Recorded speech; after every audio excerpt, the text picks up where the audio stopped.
Simple pendulum एक SHM perform करता है, इसके बारे में हमें डिटेल में पढ़ना है।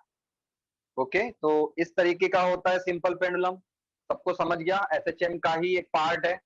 और एक पेंडुलम ये घड़ी वाला, ये क्लॉक का पेंडुलम। बच्चों, एक सिंपल पेंडुलम है, एक क्लॉक पेंडुलम है। इसी क्लॉक पेंडुलम को हम सेकेंड्स पेंडुलम कहते हैं। क्या ये समझ में आ रही बात छोटी सी मेरी? फिर से एक बार, एक होता है आपके सिलेबस में जो है ना, मैं वो बता रहा हूं। एक होता है सिंपल पेंडुलम, एक होता है सिंपल पेंडुलम, ठीक है, और दूसरा होता है क्लॉक पेंडुलम। अब इसी क्लॉक पेंडुलम को आपके सिलेबस में सेकेंड्स पेंडुलम कहा गया है। देखो, छोटी छोटी बातें होती है, हमें नहीं पता होती, और यही बातें हमारे काम की होती है। तो बच्चों, आप ध्यान में रखें, जो आपकी घड़ी की क्लॉक होती है उसमें जो पेंडुलम होता है, तो क्लॉक पेंडुलम का नाम आपके सिलेबस में सेकेंड्स पेंडुलम कहा गया। ये बात समझ गए? इंपॉर्टेंट है, इसीलिए बता रहा हूं। इंपॉर्टेंट क्या है ये? सेकेंड्स पेंडुलम का टाइम पीरियड बच्चों 2 सेकंड का होता है। इसे आप अच्छे से ध्यान में रखें। पेपर में इसके ऊपर एमसीक्यूज आया है, इसके ऊपर न्यूमेरिकल आया है, तो ये बात हमें पता होनी चाहिए। सेकेंड पेंडुलम जो बांधा होता है वो थ्रेड से बांधा होता है। ये आपका सिंपल धागा बोल सकते हो, सिंपल थ्रेड होती है ना, उसे कह सकते हैं। और जो क्लॉक का पेंडुलम होता है वो किसी मटेरियल से बना होता है। किसी मटेरियल से कह सकते हो, स्टील से बना हो सकता है, स्टील हो सकता है, वुड हो सकता है ना। तो आपको दो बातें समझ में आ गई कि एक होता है सिंपल पेंडुलम जो थ्रेड से बांधा होता है, इसीलिए उसे सिंपल कहते हैं। आपको अगर प्रैक्टिकल हुआ कॉलेज में तो वाइवा में पूछा जा सकता है, सिंपल पेंडुलम को सिंपल क्यों कहते हैं? क्यों कहते हैं बच्चों? क्योंकि वो थ्रेड से बांधा होता है, जिससे वो अटैच होता है। वो स्ट्रिंग क्या होती है? थ्रेड होता है, धागा होता है। और सेकेंड पेंडुलम जो होता है हमारे क्लॉक का पेंडुलम, उसका जो पेंडुलम होता है, जो स्ट्रिंग होती है, वो किसी मटेरियल से बनी होती है। स्टील हो सकता है, वुड हो सकता है, इसलिए हम उसे कंपाउंड पेंडुलम भी कहते हैं। तो नाम तो यही फेमस है, क्लॉक पेंडुलम या तो सेकेंड पेंडुलम। और सिंपल वाला तो सिंपल ही है। तो चलिए डिटेल में स्टार्ट करें इसको हम लोग। सबको बेसिक तो समझ गया ना कि आप क्या पढ़ने वाले हो आज?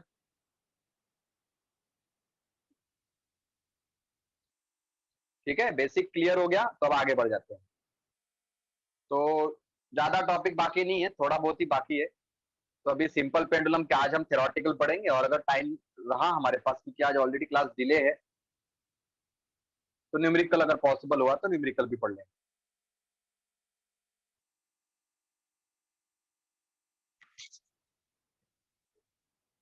ठीक है, रेफरेंस सर्कल बाद में।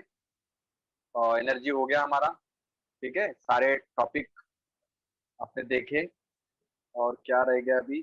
पेंडुलम, हाँ ये रहा पेंडुलम। देखिए आप, देखिए थ्योरी, देखिए स्क्रीन पे सबको दिख रहा है। इसकी थ्योरी देखो, इसकी थ्योरी भी इंपॉर्टेंट है। 13 में आया, 11 में आया, 10 में आया, 6 में आया।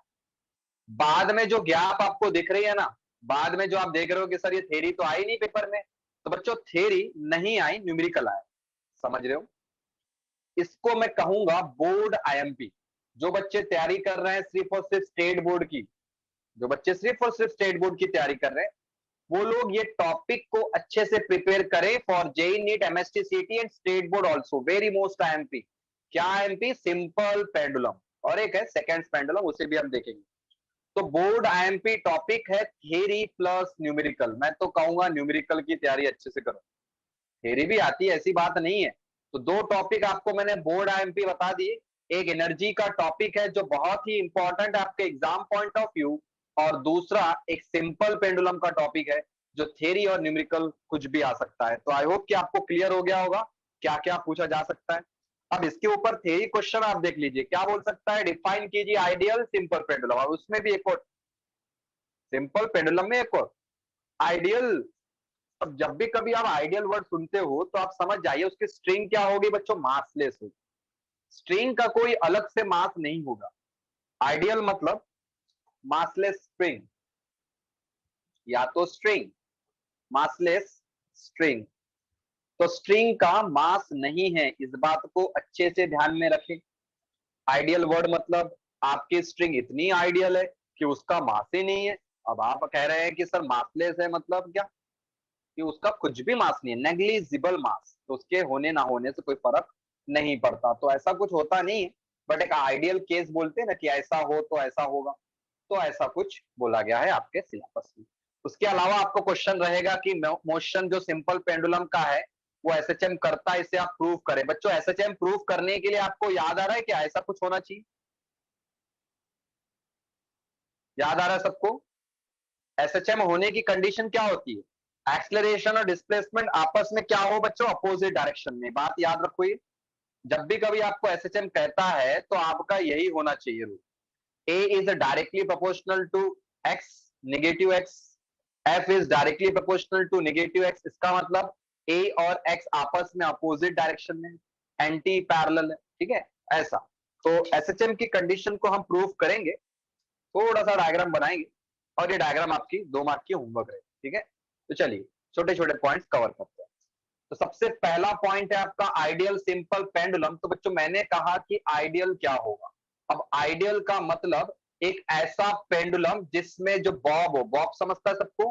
हेवी पार्टिकल की जगह पे मैं बोल सकता हूं बॉब।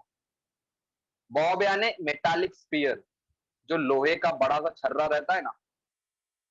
आपने मार्बल खेले के बचपन में? तो मान लीजिए जो मार्बल आपने खेले है ना, कंचे की बात कर रहा हूं मैं, मार्बल को कंचे बोलते हैं, वो आपने खेला नहीं होगा, आजकल तो वीडियो गेम मोबाइल गेम में खेलते हैं, तो नहीं खेला होगा, कोई बात नहीं। तो अब बात कर रहा हूं Bob, that is metallic sphere. वो कैसा होना चाहिए? बहुत हेवी होना चाहिए। देखो स्ट्रिंग क्या होना चाहिए आपकी? मासलेस, इन एक्सटेंसिबल, फ्लेक्सिबल स्ट्रिंग, यानी ऐसी स्ट्रिंग जो बहुत ही फ्लेक्सिबल हो और सबसे बड़ी बात इन एक्सटेंसिबल हो। तो ये तो आइडियल केस हो गई ना। तो आइडियल केस में क्या होना चाहिए आपका? जो स्पीयर होता है, मेटालिक स्पीयर होता है, वो बहुत ही भारी होना चाहिए, हैवी होना चाहिए। और उसको किससे बांध के रखना है हमको? एक मासलेस इनएक्सटेंसिबल स्ट्रिंग, ठीक है? Massless inextensible string. Done, clear है? छोटी छोटी डेफिनेशंस को ध्यान में रखना चाहिए, एग्जाम्स में आती है, आप देख सकते हैं एग्जाम्स में आई हुई डेफिनेशन। नेक्स्ट होता है प्रैक्टिकल सिंपल पेंडुलम। अब ये प्रैक्टिकल सिंपल पेंडुलम आपने कॉलेज में देखा होगा, अब आपने प्रैक्टिकल किया होगा तो देखा होगा। अभी 11th में तो कोई प्रैक्टिकली आपका नहीं हुआ होगा, 10th स्टैंडर्ड में आपने देखा होगा। तो क्या देखा होगा कि एक हैवी मेटालिक स्पीयर, जिसे हम क्या कहते हैं? बॉब कहते हैं, ठीक है? एक छोटा सा हेवी, थोड़ा भारी होता है, डेंस होता है, उसे हम बॉब कहते हैं। वो किसी धागे से बांधा होता है, एक लाइट इनएक्सटेंसिबल स्ट्रिंग से बांधा होता है, ठीक है? ऐसा रिजिड सपोर्ट मान लेते हैं ये, इसको हमने ऐसा बांध के रखा है किसी स्ट्रिंग से, और ये मेटालिक स्फीयर। तो ये सब चीजें प्रैक्टिकली आपको पता चल जाएगी जब आप प्रैक्टिकल करोगे।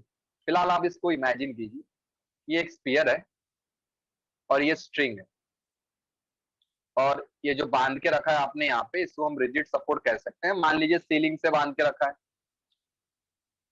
या फिर कोई पॉइंट है, आपने उसको पकड़ के रखा है ना?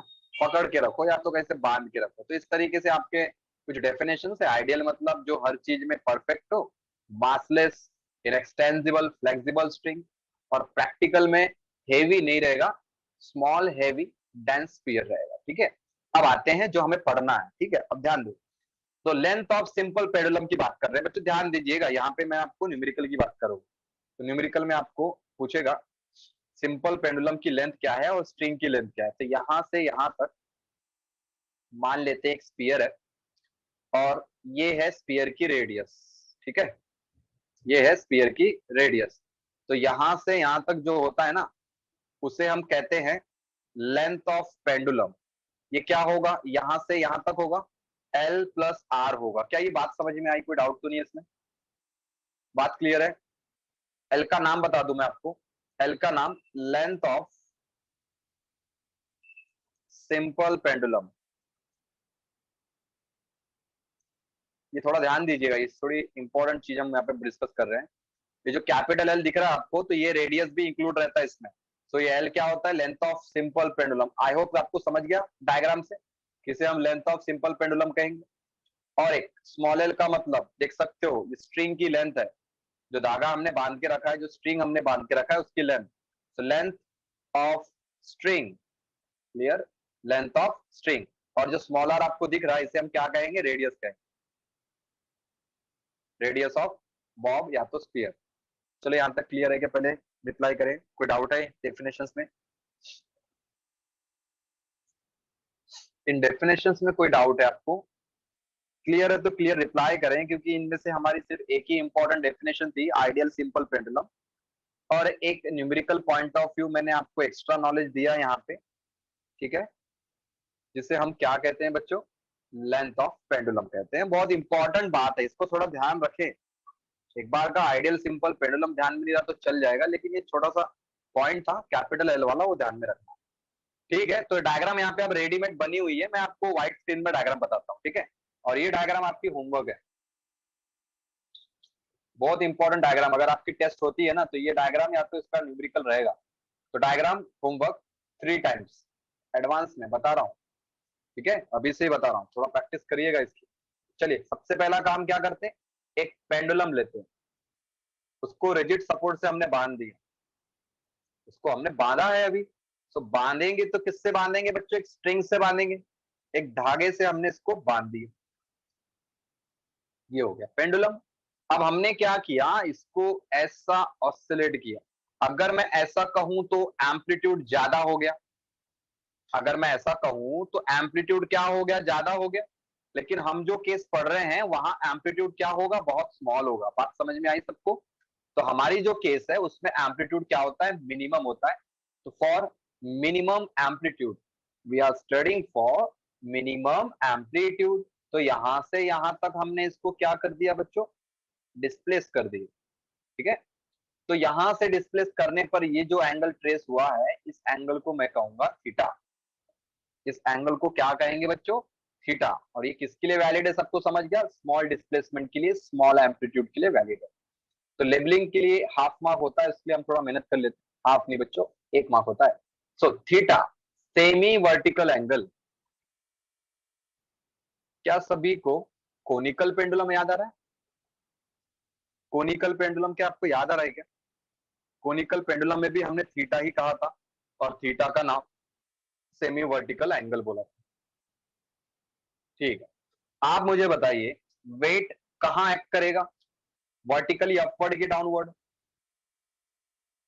सबका वेट कहां होता है बच्चों, वेट वर्टिकली डाउनवर्ड। तो हमको पता है W इक्वल टू क्या होगा, mg, जो कि क्या होगा, wait of the Bob, wait of the Bob.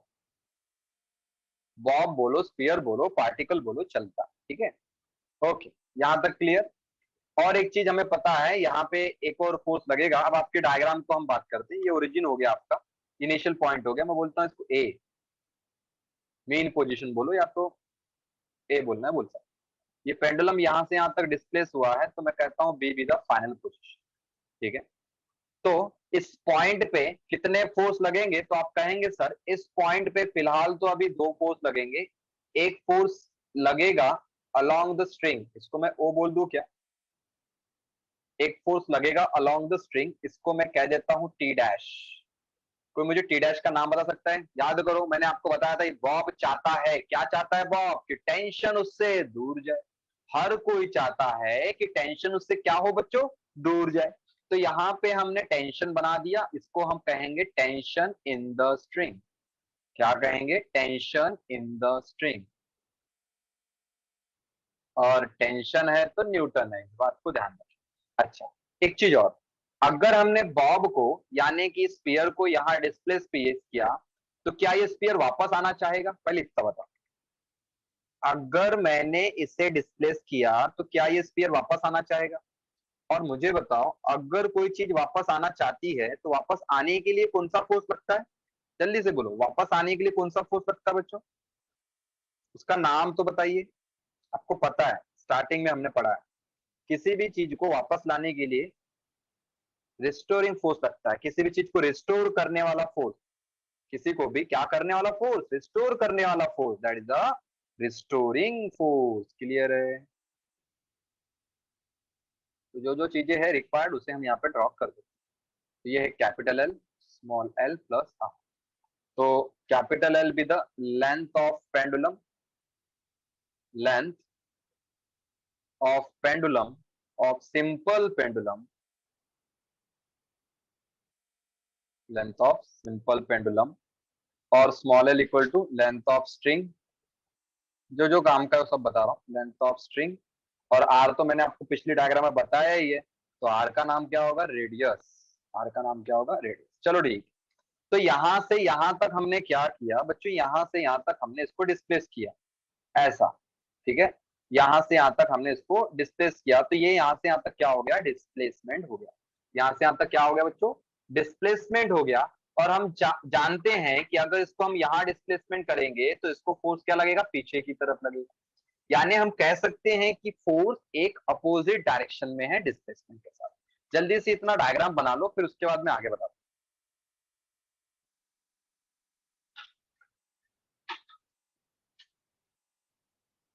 जल्दी से डायग्राम बना लीजिए, फिर उसके बाद मैं आगे बताता हूं। या फिर स्क्रीनशॉट ले लीजिए, बोलिए क्या करना है, जल्दी बोलो। टाइम कम है इसलिए मैं सोच रहा हूँ कि स्क्रीनशॉट ले ले आप लोग। आज सिर्फ सिंपल पेडुलम पढ़ेंगे हम, ठीक है। तो एसएसडी कर लीजिए आप इसको जल्दी से। तो एम क्या है, मास ऑफ द बॉब है ना। एम क्या है, मास ऑफ द बॉब। मैंने लिखा नहीं क्या है, अरे एम रह गया, एम को लिखो, मास ऑफ बॉब। ठीक है, तो एम क्या है बच्चों, mass of the bob, and T dash with the tension along the T, along the क्या होगा बच्चों, T dash with the tension along the BO. ठीक है, तो सबसे पहला काम, सबसे पहला काम हमको लिखना पड़ेगा, फिर ही लिखना पड़ता है डायग्राम के बाद एक्सप्लेनेशन को। देखो कुछ ऐसे लिखेंगे। पहला पॉइंट, इस डायग्राम में हमें क्या दिख रहा है, पहला पॉइंट क्या कह सकते हो, बॉब के बारे में कह सकते हैं क्या, हाँ कह सकते हो। Let M be the mass of the bob, है ना। एंड एंड और एक नाम है T dash be the tension in the string, tension in the string. Okay, और कुछ लिखना है क्या, क्या हम इसके बारे में लिख सकते हैं, इस डायरेक्शन के बारे में लिख सकते हैं। Tension in the string directed along, एक सेकेंड, स्क्रीन ऑफ हो गई, एक मिनट। दिख रहा है सबको, विजिबल है अच्छे से, ठीक है। तो हमने टेंशन की बात कर ली, और एक बात वेट की बात कर, वेट की बात, weight and W m g, let W be the weight of the bob, of the bob vertically. ठीक है, let W be the weight of the bob vertically down. ठीक है, वेट ऑफ द बॉब कैसा बच्चों, vertically down. ठीक है, yes. और कुछ रह गया है क्या, हाँ रह गया, डायग्राम इनकम्प्लीट है अभी। मुझे बताइए, एक चीज पूछ रहा हूं मैं आप लोगों से, ध्यान देके बताइए। ये एंगल थीटा है, ये एंगल क्या होगा, जल्दी बोलो, जल्दी बोलो, क्या होगा बच्चों, क्या मैं इससे थीटा कह सकता हूं क्या,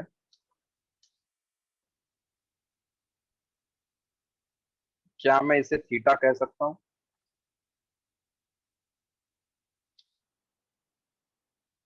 तो बच्चों mg का ये तो एडजेसेंट है, तो इसे mg cos थीटा कह सकते हैं, कॉरस्पॉन्डिंग एंगल, समझ गया सबको। अगर ये mg का एडजेसेंट है तो इसे mg cos थीटा कह सकते हैं। अगर एक mg cos थीटा, तो दूसरा वाला क्या होगा, उस पर परपेंडिकुलर वाला होगा ना, क्या होगा, mg sin थीटा। क्या ये सबको समझ गया, कंपोनेंट समझ गए। तो एक अगर mg cos थीटा है तो दूसरा वाला क्या होगा, mg sin थीटा। ये हो गई आपकी फाइनल डायग्राम, क्लियर। ये आपकी हो गई फाइनल डायग्राम। डायग्राम ये है, इससे बनाना है आपको कितने मार्क के लिए, 2 मार्क के। तो 2 मार्क की सेपरेट डायग्राम एग्जाम में आती है, इसलिए आपका ये होमवर्क बन रहा है। तो आपको डायग्राम कितने बनाना है, 3 बनाना है। हो गई डायग्राम कंप्लीटेड। तो आपने देखा कि यहाँ पे जो वेट है mg, ठीक है, जो भी आपने देखा W बी द mg यानी W यानी वेट mg, तो हम कहेंगे this weight this weight mg, ठीक है, this weight is resolved into how many component? This weight is resolved into two component. This weight is resolved into two component. First is, सबसे पहला component क्या है? Resolved into two components. Number A mg cos theta और दूसरा component mg sin theta. ऐसे दो component है यहाँ पे। तो आप डायग्राम में देखिए mg cos थीटा का डायरेक्शन बता दीजिए बस, ये mg cos थीटा का डायरेक्शन क्या है?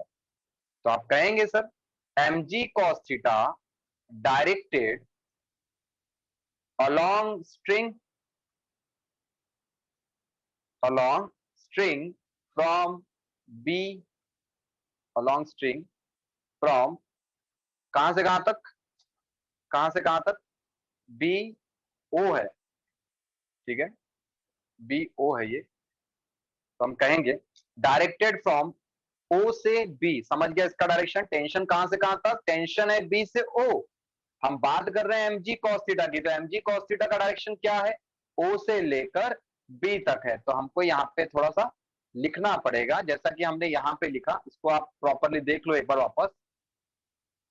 टी डैश का जो डायरेक्शन था वो कहां से कहां तक है?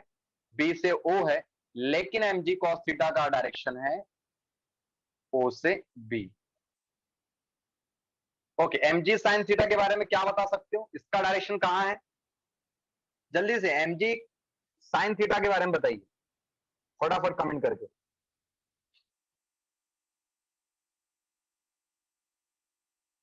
Very good, very good. चलिए, तो इसको लिख लिया जाए फटाफट। और मैं यहाँ पे अगर ऐसा लिख दूं, एमपी लिख दूं, मीन पोजीशन लिख दूं, तो क्या आप कह सकते हो mg sin theta directed towards the mean position, है ना? ये देखो, ये स्ट्रिंग है, ये क्या है बच्चों? स्ट्रिंग है, और ये क्या है? ये इसकी मेन पोजीशन है। तो मैं यही पूछ रहा हूं कि mg sin थीटा को क्या मैं ऐसा कह सकता हूं कि mg sin theta perpendicular to string and directed towards mean position? क्या ये इजी वर्ड लिख सकते हैं हम लोग? बी से ए लिखा तो भी चलेगा, अगर मैं मेन पोजीशन लिखा तो भी चलेगा, ठीक है? तो हम ये वर्ड भी यूज कर सकते हैं जो आप कह रहे हो बी से ए, वो भी बिल्कुल वैलिड है। या तो मैं ऐसा कह सकता हूं कि ये मेन पोजीशन की तरफ है, तो मैं कहूंगा mg sin theta directed towards mean position and perpendicular to string, and perpendicular to string. Sir क्या सबको समझा क्या मैंने जो लिखा? इसमें तो कोई डाउट नहीं है। ये जो mg sin थीटा है स्ट्रिंग के ऊपर परपेंडिकुलर है, प्रॉपर स्केल से डायग्राम बनाइएगा, गलत मत कर देना, और मेन पोजीशन की तरफ इसका डायरेक्शन शो कर देना, ठीक है? ओके, यहां तक क्लियर? ठीक है, तो हमने कहा कि ऐसा कुछ है सर। तो यहां पे एक पॉइंट मैं आपसे पूछता हूं कि स्ट्रिंग को वापस लाने के लिए कौन सा कंपोनेंट रिस्पॉन्सिबल है? जल्दी बोलो, स्ट्रिंग को वापस लाने के लिए कौन सा कंपोनेंट रिस्पॉन्सिबल है? तो आप कहेंगे कि स्ट्रिंग को वापस लाने के लिए sir mg sin theta responsible है। तो आप कहेंगे mg sin theta is responsible to restore, mg sin theta is responsible to restore it मतलब to restore the pendulum, to restore the position of pendulum. So mg sin theta is responsible to restore it, therefore we can say that f equal to minus mg sin theta। क्या सबको समझा क्या? Minus mg sin theta। यहां तक कोई doubt? जल्दी जल्दी comment करके बताओ, यहां तक समझा? ओके, अगर ये रिस्पॉन्सिबल है तो आपको समझ गया। एक बात और समझना है, यहाँ पे जो थीटा है वेरी स्मॉल है, मैंने आपको बताया था for small amplitude, for small amplitude theta अगर बहुत छोटा है तो क्या आपको ज्योमेट्री में दो बातें पता है? अगर थीटा छोटा रहे तो sine theta nearly equal to बच्चों थीटा होता है, और cos theta nearly equal to बच्चों क्या होता है? 1, ठीक है, नियरली इक्वल टू क्या होता है? 1। क्या ये पता है सबको? और tan theta nearly equal to क्या हो जाएगा, थीटा। ये बात पता थी क्या आप लोगों को? ये छोटी सी बात पता है ट्रिग्नोमेट्री में, अगर थीटा बहुत छोटा है, 0 डिग्री, 1 डिग्री, 2 डिग्री, ऐसा कुछ थीटा है, बहुत ही छोटा है, 90 से बहुत कम है, तो थीटा अगर बहुत छोटा है तो हम कह सकते हैं sine theta nearly equal to theta and cos theta equal to 1। सबको पता है कॉस 0 की वैल्यू क्या आ सकती है, 1 आ सकती है। तो हमने इतना समझा और इसको लिखे, but theta is very small, therefore sine theta is nearly equal to theta. और आप डायग्राम देख के मुझे बताइएगा, ट्रिग्नोमेट्री थोड़ी सी, ठीक है? मुझे बताओ साइन थीटा कितना आएगा,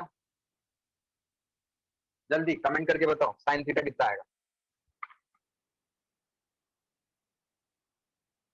ये भी लेंथी है, ठीक है? ये भी क्या है, लेंथ ऑफ पेंडुलम ही तो है। बोलो।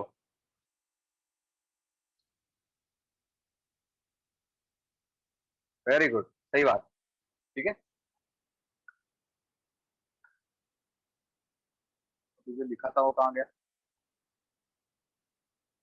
फिर ही गायब हो गई, जान छोड़ो। तो हमें पता चल गया, क्या पता चला बच्चों, एफ इक्वल टू क्या है, minus m g sine theta. और यहाँ पे हमें एक चीज पता है कि थीटा इज वेरी स्मॉल, ठीक है? Theta is very small, therefore sine theta is nearly equal to theta equal to x upon l. Therefore, this becomes f equal to minus mg x upon l। क्या इतनी सी बात समझ में आई सबको? फटाफट बताओ, क्या इतनी सी बात समझ में आ गई? स्ट्रिंग में क्या क्या कांस्टेंट है वो मैं बताता हूँ आप लोगों को, पहले आप बताओ इतनी सी बात समझ में आ गई सबको? चलो ठीक है। हियर बट जी तो कांस्टेंट है, पेंडुलम का मास भी कांस्टेंट है और लेंथ ऑफ पेंडुलम भी क्या है, कांस्टेंट है। अगर ये सारी चीजें कांस्टेंट है तो मैं कह सकता हूं कि f is directly proportional to minus x. ये समझ में आया?